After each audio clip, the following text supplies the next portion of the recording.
ઓરસંગ સંદેશ ન્યૂઝમાં આપનું સ્વાગત છે। છોટાઉદેપુર મહિલા પોલીસ મથકના હેડ કોન્સ્ટેબલ ₹2000ની લાંચ લેતા રંગે હાથે ઝડપાયા।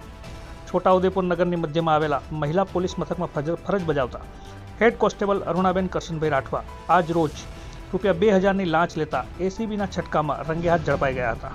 રોજ સવારથી જ એસીબીએ છટકું ગોઠવી હોય રંગે હાથે મહિલા પોલીસ કોન્સ્ટેબલ ઝડપાઈ ગયા હતા। પતિ પત્ની વચ્ચે ઝઘડાની અરજી મહિલા પોલીસ મથકમાં કરવામાં આવી હોય આ અરજીના કામે આપવા માટે પતિને જામીન આપવા ₹10,000ની માંગણી ઉપરોક્ત હેડ કોન્સ્ટેબલ દ્વારા કરવામાં આવી હતી, પરંતુ ₹5,000માં સોદો નક્કી થયો હતો અને એ 5,000ના સોદા પૈકી ₹2,000 તારીખ 4/1/2024ના રોજ મહિલા કોન્સ્ટેબલ દ્વારા સ્વીકારવામાં આવ્યા હતા અને બાકીના ₹3,000માંથી આજ રોજ રૂપિયા સ્વીકારવામાં આવતા મહિલા હેડ કોન્સ્ટેબલ અરુણાબેન એસીબીના છટકામાં રંગે હાથો ઝડપાઈ ગયા હતા।